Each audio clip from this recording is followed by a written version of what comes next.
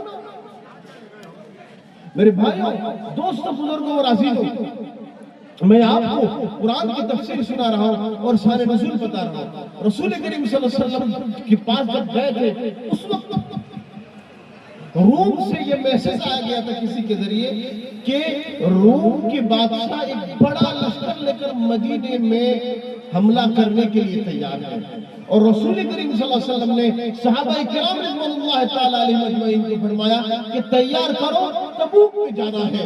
جنگ تبوک کے لیے رسول کریم صلی اللہ علیہ وسلم تیار ہو رہے تھے۔ رسول کریم صلی اللہ علیہ وسلم نے سمجھے نہیں کہ ان کا مقصد کیا ہے۔ رسول کریم صلی اللہ علیہ وسلم نے فرمایا ٹھیک ہے، میں تبوک سے واپسی کے وقت آ کر وہاں نماز پڑھوں۔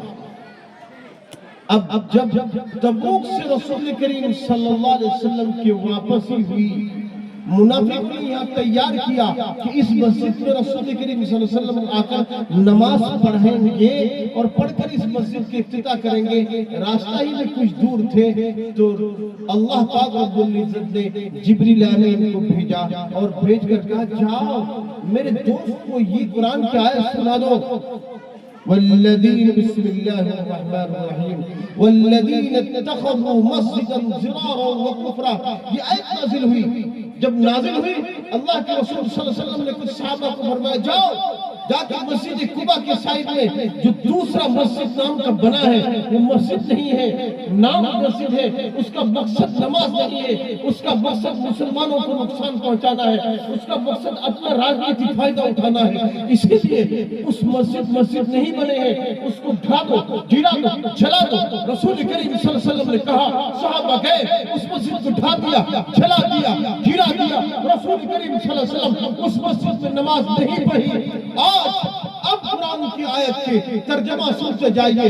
اللہ پاک رب العزت نے قرآن کی کتاب اللہ میں اپنے کلام اللہ میں یہ آیت نازل فرمایا والذین اتخذوا مسجدا ضرارا وکفرا، وہ لوگ جو مسجد بناتے ہیں زرارت، تکلیف دینے کے لیے، مسلمانوں کو تکلیف دینے کے لیے، اسلام کو نقصان پہنچانے کے لیے جو مسجد بناتے ہیں، وہ کفرن اور کفر کو تقویت دینے کے لیے اور غیر مسلموں کو تقویت دینے کے لیے، ان کی اسکیم اور پلان کو مضبوط کرنے کے لیے مسجد بناتے ہیں۔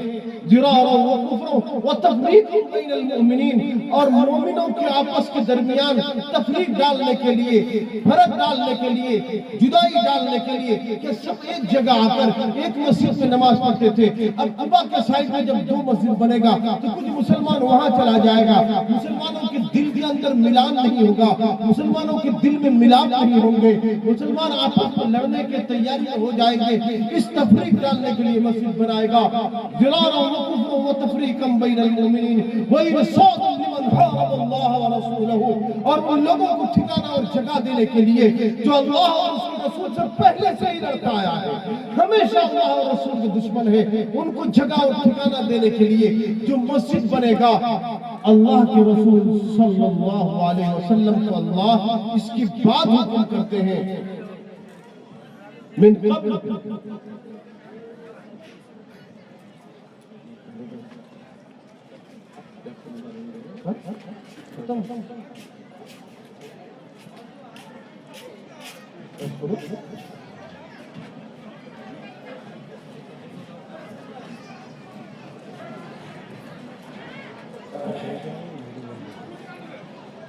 میرے بھائیوں، دوستوں، بزرگوں اور عزیزوں،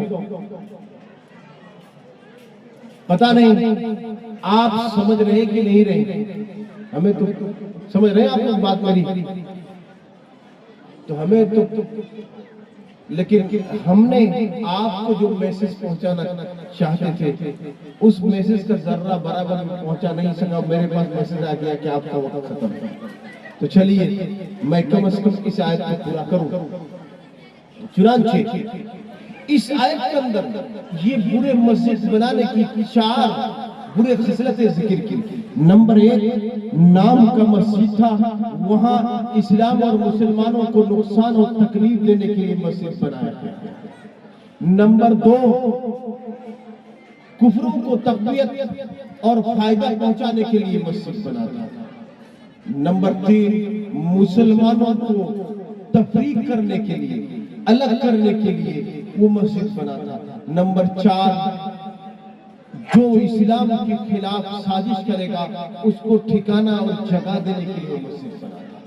اللہ نے یہ 4 مقصد ذکر کی، پھر ذکر کرنے کے بعد رسول کریم صلی اللہ علیہ وسلم نے فرمایا لا تقم فيه ابدا لمسجد اسس على التقوى من اول يوم احق ان تقوم فيه رجال يحبون ان يتطهروا والله يحب المطهرين۔ اللہ نے فرمایا اے میرے آقا، اللہ نے فرمایا اے میرے نبی، اے آپ محمد سن لو، لا تقم فيه ابدا، وہ مسجد جو مسلمانوں کو نقصان پہنچانے کے لیے بنوایا گیا، وہ مسجد جو مسلمانوں کو اسلام کو تکلیف پہنچانے کے لیے بنوایا گیا، لا تقم فيه ابدا، اس میں تم کبھی بھی کھڑا مت ہونا، اس میں کھڑا ہو کے کسی کو نماز مت پڑھانا۔ لمسجد اسس على التقوى من اول يوم، وہ مسجد جس کی پہلے دن سے تقوی پر بنائی گئی، جس کی بنانے کی نیت مسلمانوں کو نماز پڑھنا اور پڑھانا ہے، وہ مسجد احق ان تقوم فيه، تمہیں زیادہ حق ہے کہ تم اس مسجد میں جا کے رکو، اس مسجد میں جا کے نماز پڑھاؤ۔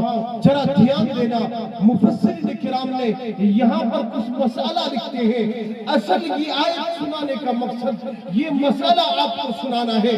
لکھتے ہیں محدثین کرام کہ اگر کسی گاؤں میں ایک جمعہ مسجد ہے اور اس جمعہ مسجد میں لوگ آرام سے آ جاتے ہیں، لوگ جتنے بھی آئے پکڑ جاتے ہیں، پھر بھی کسی غرض سے، کسی مقصد سے، ضد سے، عناد سے، دشمنی سے کوئی جگہ پر مسجد دوسرا بنایا جاتا ہے، یہ مسجد بنانا صحیح نہیں ہے۔ اور یوں فرماتے ہیں کہ وہ مسجد جو ضد کی وجہ پر، ریا کی وجہ سے، نمو کی وجہ سے، یا اللہ اور اس کے رسول کے راضی کے علاوہ کوئی مسجد اگر بنائے کسی مقصد سے تو وہ مسجد بنانا جائز نہیں، اور بنانے والا جتنا اس میں روپیہ لگائے گا کوئی ثواب نہیں۔ لیکن اس مسجد میں اگر کوئی نماز پڑھے اس کی نماز ادا ہو جائے گی، فرضیت اس کی ادا ہو جائے گی، اور اس مسجد کو توڑنا بھی جائز نہیں ہے، کیونکہ انعام میں ہو، دشمنی میں ہو، دکھانے کے لیے ہو، پھر بھی وہ اللہ اور اس کے رسول کے عبادت کرنے کے لیے تیار ہو رہا ہے، چاہے کرنے والے کا کچھ نمو ہو۔ اور وہ مسجد جس کو قرآن میں مسجد زرار کہا، وہ مسجد مسلمانوں کو تکلیف دینے کے لیے ہوا تھا، اسی لیے رسول کریم صلی اللہ علیہ وسلم نے اس مسجد کو توڑ دیا۔ جان لیجئے، آپ دھیان سے سن لیجئے، آپ اور ہم اگر کسی مسجد کو کسی جگہ میں اپنے نیتا گیری کرنے کے لیے، اپنے مقصد کے لیے، دکھلانے کے لیے کوئی مسجد بنائے، اس مسجد کے نام عائشہ کیوں نہ رکھ دیے، اس مسجد کے نام محمد کیوں نہ رکھ دے، محمدی مسجد کیوں نہ رکھ دے، ابو بکر کیوں نہ رکھ دے، عمر کیوں نہ رکھ دے، عثمان کیوں نہ رکھ دے، اس مسجد میں نماز پڑھنا بہتر نہیں ہے۔ اب دوسرا نام سے مسجد بنانا تو اور بھی الگ بات ہے۔ ایک دھیان دیجئے، اصل ہمارا مسئلہ اور ہمارا شریعت یہ ہے کہ اگر کوئی جگہ اپنا ہو اور وہ اللہ اور اس کے رسول کی رضامندی کے لیے جگہ دے رہا ہے، اس جگہ پر کوئی مسجد بن گیا ہے تو وہ جگہ قیامت تک کے لیے مسجد کے لیے خاص ہو چکا ہے۔ اس جگہ میں چاہے کوئی بعد میں مسجد کو نعوذ باللہ من ذالک شہید کر دے، پھر بھی اللہ کی کاپی میں، اللہ کے دفتر میں وہ قیامت تک مسجد لکھا جا چکا ہے۔ اسی لیے مسلمانوں کے یہاں اپنے مسجد کی یہ قدر ہے، مسلمان اپنے مسجد کی حفاظت کرنے کے لیے اپنے جان قربان کرتا ہے، اسی لیے کہ جس جگہ ہمارا مسجد بن گیا وہ بن گیا، اگر وہ جگہ سرکاری ہو، کسی کا زور زبردستی لیا ہوا ہو تو وہاں مسجد ہی صحیح نہیں ہوا تو مسجد بنے گا کیسے؟ اگر صحیح جگہ ہو وہاں مسجد بن گیا تو وہ قیامت تک کے لیے مسجد تیار ہو جائے گا۔ ہمارا تکلیف وہاں ہے، ہمارا تکلیف یہ نہیں ہے ہمارا تکلیف یہاں اور دوسری جگہ کی مسجدوں میں جہاں جماعت زیادہ ہوتی ہے، اس جماعت کی زیادتی کی وجہ سے ثواب ملتا ہے، ورنہ حرمین شریفین مکہ، مدینہ اور بیت المقدس، اس کے علاوہ دوسری ایک آدھ مسجد کے بارے میں رسول کریم صلی اللہ علیہ وسلم نے نفل پڑھنے پر ثواب کی زیادتی فرمائی، وہ زیادتی ہوگا۔ اس کے علاوہ کوئی بھی مسجد میں آپ نماز پڑھیں آپ کو برابر ثواب ملے گا، اگر جماعت زیادہ ہے تو الگ بات ہے۔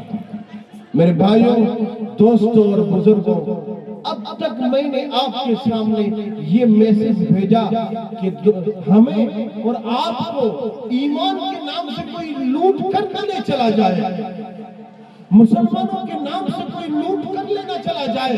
ہمیں اور آپ کو سوچنا چاہیے اسلام اور مسلمانوں کے نام پہ ہمارے پاس آنے والا واقعی جو دعویٰ کر رہا ہے وہ دل سے اسلام اور ایمان کا تقاضا تو ہے یا نہیں ہے، لوٹنے والوں کے لیے نہیں ہے۔ اللہ تعالیٰ ہمیں اور ہم تمام کو ان باتوں پر عمل کرنے کی توفیق نصیب فرمائے۔ حضرت تشریف لا چکے ہیں، لب گشائی کرنا میری بس کی بات نہیں ہے، اسی لیے میں آپ سارے حضرات سے آج اپنی مختصر سی باتوں کو یہیں ختم کر رہا ہوں اور اجازت مانگتا ہوں۔ وآخر دعوانا ان الحمد للہ رب العالمین۔